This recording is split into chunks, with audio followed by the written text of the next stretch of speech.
So outside of the private sector, in terms of like public sector jobs or nonprofit positions, I think I'm hearing more and more millennials who want to pursue jobs in these areas, but after racking up tons of tuition costs with student loans and things like that, they're afraid to go into these lesser paying positions. I would even argue with you, Taylor. They're not afraid. It's not a reality. Mhm. If you can't pay rent and pay your student loan, then you don't have the same career options. You have to make the decision to do whatever pays those core bills, including your student loans. You don't have the Exactly. choices. So to that end, what's being done at the federal, state level to address these costs that would allow individuals to pursue nonprofit career options? I think there's a ton. Even if we didn't want those social investments by young people, and we do, because that's really how you create new dynamics. You got to have that space for social good and social kinds of work in that nonprofit space. So we're going to have to do two things. We have to address current debt, which is at an all-time high, right? So more debt by college students and all the credit card debt. It's now $1 trillion. It's the kind of debt that we debate in terms of national debts and deficits, right? So this is a huge national problem. So we got to deal with the current debt, and we got to prevent future debt.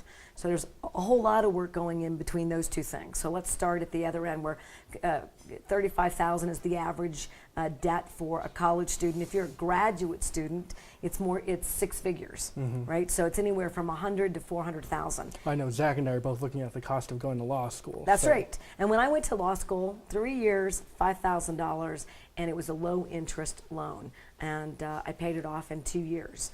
So maybe 5 years. I think I paid another debt off in 2 years. But you don't have those options anymore. You would be surprised at the number of retirees who may have lingering student debt. All right, so it's a huge national problem we got to address. So one is, what we want to do is we want to be able to refinance a bunch of those loans, all right? And we want to look at forgiveness programs that encourage the nonprofit space so that you have those options, but we're also marrying talent in those areas that we need assistance with. And social work, particularly for a state that has the kind of social justice issues that we have, that's where we need innovation and young people and energy to maybe change persistent poverty in our state and really reverse those trends.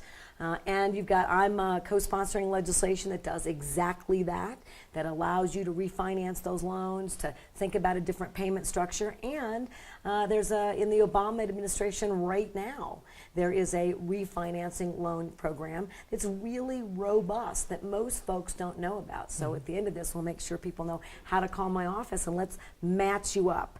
In Congress, we got to do better at no predatory lending. Everything's got to be low interest. There has to be real loan forgiveness, but let's also take 2 steps back. We want investments in higher education, so we want to make sure that we've got Pell Grants and the kind of non-repayable investments in students. And lastly, it has to be affordable. Higher education is now out of the reach for most individuals, and we can't do that anymore. And I think the Obama administration's efforts at looking at a way to make sure that students can actually get something between, it's like the European model. So we end in secondary education at 12th grade. If you took community college and you treated it like 2 extra years between getting you college ready, and you get credit for that, right? And an extended kind of high school education. We don't want you to be saddled with college debt for that. If that's available to you as an extension of our core educational investments, then that's also going to minimize student debt. And I think it's a very innovative, interesting idea, particularly when you look at the number of New Mexicans and millennials who go to community college first. Or it gives them the opportunity to do that in rural and frontier areas. So you sort of rebuild our footprint in some of those areas, which are great quality of life places to live. But not if you can't get a good education, and not if you can't deal with a career or a job or set up your own business. So I think all of those efforts need to get done, and I'm happy to report that there's a lot of collaboration in Congress. The one place where still a bit partisan is Democrats are really interested in making those investments a priority, and Republicans are looking for a pay for that would be really draconian. So it would be no subsidies on the Affordable Care Act for anyone, and we'll give you more Pell Grants, as an example, right, where you're robbing Peter to pay Paul. But I think we're going to get to the right place. But immediately, there is collaboration on predatory lenders, which there are plenty of in the higher education space, and then making higher education a bit more accountable for what it costs all of us to get a college or graduate degree today. Perfect. I'm not going to let you ask any questions. I just like to talk to you. No, I'm glad to hear all of this. Because I think a lot of it has to do with the fact that a lot of millennials, we just don't know what kind of access we have out there. The information out there is hard to find. So I think being able to talk about these opportunities we have will benefit a lot of people in our state. So going off of that, with added costs of going to school, many of us are very quickly approaching 26, and we have to start thinking about. God, you guys are old. I know, that's hard to grasp. Getting close to having to worry about our own health care. I think trying to tackle and understand how healthcare works, especially after the Affordable Care Act.